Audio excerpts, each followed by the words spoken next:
안녕하세요. 대기업에서 레저 산업을 담당하고 있는 담당 멘토 김기동입니다. 자, 오늘은 실적 부진으로 급락하고 있는 골프존에 대해 살펴보도록 할 텐데요. 구체적으로 1분기 실적이 어떻게 나왔는지 함께 살펴보도록 할 거고요. 네, 그리고 또 골프존이 앞서서 물적 분할 처리를 했죠. 여기에 대한 내용도 함께 살펴보도록 하겠습니다. 이제 마지막으로는 골프존의 좀 차트를 보시면 금일 좀 주가가 큰 폭으로 하락을 하고 있는 모습을 보여주고 있습니다. 따라서 이러한 급락에 대해서 저희가 어떠한 대응 전략을 짜는 게 좋을지까지 자, 이번 시간에 이러한 순서대로 중요한 내용들을 하나하나 풀어가 보도록 할 테니까요. 영상 시청해 주시기 전에 구독과 좋아요 한 번씩만 눌러 주시기를 부탁드리도록 하겠습니다. 일단 실적적인 측면 함께 살펴보도록 하겠습니다. 매출액 같은 경우를 보시면 이렇게 1821억 원을 기록을 했는데요. 전기 대비에는 9.4% 증가한 모습을 보여줬지만 QOQ, 즉 전년 동기 대비로 좀 저희가 비교해 본다고 한다면 매출액 같은 경우는 2.6% 감소한 모습을 보여줬습니다. 이제 그리고 좀 지켜봐야 되는 부분들이 영업이익이라고 할 수 있겠는데요.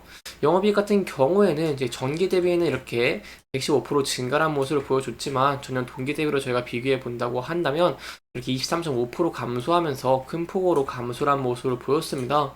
여기에 대한 이유를 제가 좀 아는 것이 중요할 것 같은데요. 여기에 대한 이유 좀 자세하게 설명해 드리면 이렇게 일단 골프존이 전년 동기 대비 영업이익이 큰 폭으로 감소한 이유는요.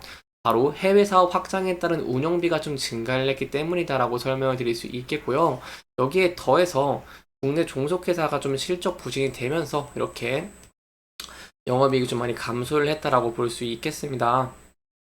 특히 국내에서는 이 골프 시뮬레이터 업그레이드 판매와 그리고 이제 라운드 수 증가에도 불구하고 소비 심리가 좀 위축되면서 GDR 판매와 종속회사 매출이익이 감소를 했는데요. 이 GDR 같은 경우에는 골프 전 드라이빙 레인지라고 합니다. 네, 그리고 이제 또 국내뿐만 아니라 해외에서도 본다고 한다면 사업을 좀 확장하는 과정에서 매출과 이 운영비가 좀 증가를 했다라고 볼 수 있겠습니다. 사실 이러한 면들 때문에 좀 실적이 좀 부진한 모습을 보였고 그렇기 때문에 금일 같은 경우에도 이렇게 주가가 4% 정도 하락을 하고 있는 모습을 보여주고 있죠. 특히 금일 같은 경우에 좀 높은 거래량과 함께 하락을 하고 있기 때문에 여기에 대해서 좀 저희가 대응 전략을 짜는 게 중요할 것 같은데요. 일단 골프존을 좀 살펴본다고 하시면 골프존 같은 경우에는 이렇게 주가가 하락을 하면서 좀 저점목을 형성을 해줬습니다. 따라서 이 부근대에서 지지를 받을 수 있을지 여부를 저희가 1차적으로 좀 지켜보시는 게 중요할 것 같고요.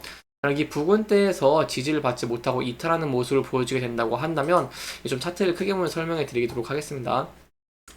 전에 과거에 좀 지지를 받았던 구간대가 있고 이 부근대에 매물대가 있는 모습을 보여주고 있기 때문에 주가가 이렇게 전 저점 부분 이탈하게 된다고 한다면 저희가 전에 지지를 받았던 구간대에서 지지를 받을 수 있을지 여부 함께 지켜보시는 게 중요할 것 같고요. 만약 이 부분도 이탈하게 된다고 한다면 여기에 대해서는 좀 리스크적인 관리를 하시는 게 안전한체의 방법 중에 하나가 되지 않겠나라고 조금 설명을 드려볼 수 있겠습니다. 그리고 만약에 이러한 이 실적 부진을 좀 이겨내고 좀 만약에 긍정적인 모습을 보여주게 된다고 하면서 좀 주가가 상승하게 된다고 한다면 저희가 전에 저항을 받았고 장기 평선 121선과 좀 얽혀져 있는 이 라인대를 돌파할 수 있을지도 함께 지켜보시는 게 중요할 것 같습니다. 이렇게 좀 차트에 대한 내용도 간단하게 살펴봤고요. 이제 추가적인 내용들 좀 살펴보도록 하겠습니다. 이렇게 골프존 같은 경우에는 실질적인 측면도 있겠지만 또 하나가 있습니다. 바로 이게 물적 분할에 대한 내용입니다. 여기에 대한 내용도 좀 아는 것이 중요할 것 같은데요. 근데 여기에 대해서 좀 주가도 이렇게 좀 부진한 모습을 보였기 때문에 간단하게 설명해 드리도록 하겠습니다. 일단 골프존 같은 경우에는 이 골프존의 자회사, 골프존 GDR 사업 물적 분할 이렇게 철회를 한 바가 있습니다.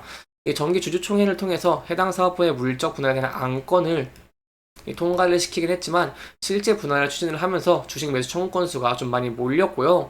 그렇기 때문에 이렇게 좀 철회를 한 것으로 보이고 있습니다. 이렇게 좀 철회를 했다 보니까 이 골프존 같은 경우에도 좀 주가 하락이 장기화될 것이라는 우려가 좀 있다라고 볼 수 있겠습니다. 이 세부적인 내용 정확히 살펴본다고 하시면요. 일단 인적 분할, 물적 분할도 좀 함께 살펴보는 게 중요할 것 같은데요. 이게 보통 회사를 분할하는 방식이 이렇게 두 가지로 나뉩니다.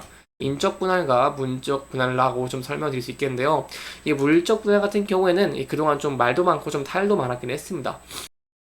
이 둘의 차이는 바로 분할 이후의 주주 구성이라고 설명을 드릴 수 있겠는데요. 물적 분할 같은 경우에는 존속회사가 분할 신설회사의 지분은 이렇게 100%를 소유를 하고요. 그리고 기존 주주들은 이런 존속회사 지분을 그대로 유지하게 됩니다. 반면 인적 분할 같은 경우에는 이 기존 주주들이 분할 비율에 따라서 존속회사의 이런 분할 신설회사의 지분을 좀 나눠받게 됩니다. 즉 기존 주주 입장에서 봤을 때 이런 물적 분할 같은 경우에는요, 분할 신설 회사에 대한 지분 보유가 간접적인 형태로 바뀌게 됩니다. 하지만 반면에 이런 인적 분할 같은 경우에는 존속회사와 분할 신설 회사 모두에 대해서 직접적인 지분을 보유하게 된다라고 볼 수 있겠습니다. 따라서 이렇게 물적 분할에 대해서 논란이 있던 이유도 이러한 이유 때문이라고 좀 볼 수 있겠고요. 뭐 핵심 사업이나 아니면 전망이 밝은 사업을 문적 분할할 경우에는 주주가치 희석에 따라서 우려와 좀 반발이 제기될 수밖에 없는 상황이다라고 볼 수 있겠습니다.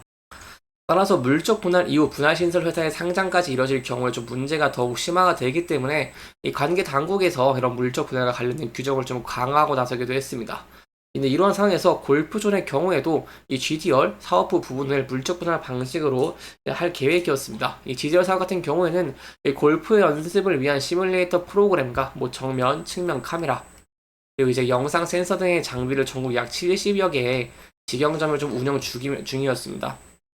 하지만 코로나19 팬데믹 이후에 골프에 대한 붐이 좀 줄어들면서 실적 하락세가 좀 많이 나왔고요. 당장은 전망도 밝지 않기 때문에 골프존에서는 물적 분할을 통해서 전문성을 그리고 효율성을 좀 제고하면서 경쟁력을 좀 끌어올리겠다는 것이 골프존의 주요 추진 방안이었습니다. 하지만 이러한 상황에서 골프존이 왜 물적 분할 계획을 철회를 했을까요? 이 앞에서 제가 물적 분할에 따른 논란과 반발이 좀 많다라고 설명을 드리면서 이 관계 당국에서 이런 관련 법을 제정했다고 설명을 드렸습니다. 이 세부적인 내용은 바로 반대 주식 매수 청구권을 좀 보장하는 대책을 내세웠는데요. 이러한 물적 분할 결정이 주주 통해를 통해서 최종 확정된 경우에도 이에 반대하는 주주분들은 자신의 보유 중인 주식을 이제 일정한 금액으로 회사에 팔 수 있도록 했습니다. 그렇기 때문에 골프존 같은 경우에도 이러한 주식 매수 청구권과 관련해서 전 조건을 달았는데요. 이 세부적인 내용을 좀 보면은 이 주식 매수 청구권 수가 매수가액 총액이 300억 원을 넘길 경우에는 분할 결정을 철회할 수 있다고 밝혔고, 이게 좀 넘어서면서 결국 철회를 결정했다라고 볼 수 있겠습니다. 사실 주식 매수 청구권이 매수 예정 가격인 87,629억 원으로 이 최초 발표 당시 좀 주가가 비슷한 수준이다라고 볼 수 있겠는데요. 이 이후에 좀 장시 상승했던 골프의 주가가 계속 하락을 했습니다. 연초에는 좀 7만 원대까지 이렇게 조금 하락하면서 좀 부진한 모습을 보였죠. 그리고 또 주식 매수 청구권이 시작된 3월 29일에는 이렇게 84,000원권에 머물기도 했습니다. 이후 행사기한 마지막인 지난 18일까지 골프존의 주가는 한 번도 좀 주식 매수 청구권 매수 예정 가격을 좀 넘기지 못했고, 이 시세는 많게는 9% 이상 높은 가격에 주식을 좀 팔 수 있었던 만큼 상당수의 주식분들이 이 주주분들이 주식 매수 청구권을 좀 행사한 것으로 보이고 있습니다. 따라서 이렇게 좀 처리가 됐다는 부분을 좀 염두에 두시면 좋을 것 같고요. 이렇게 GDR 사업 부분의 실적을 어떻게 개선할 수 있을지, 그리고 경쟁 강화를 어떻게 할 수 있을지를 저희가 함께 좀 지켜보시는 게 중요할 것 같습니다. 여기까지 좀 일적 분할, 그리고 문적 분할에 대한 내용을 살펴보면서 이 골프존이 이 물적 분할 처리에 대한 내용들 함께 살펴봤고요. 이제 해당 영상은 개인적인 의견이 많이 들어갔기 때문에 투자자분들의 주관적인 생각과 해당 내용 토대로 현명한 선택을 하시면 좋을 것 같습니다. 이렇게 영상 잘 보셨다면 좋아요와 구독 부탁드리면서 오늘 영상 마무리하도록 하겠습니다. 여기까지 시청해주셔서 감사합니다.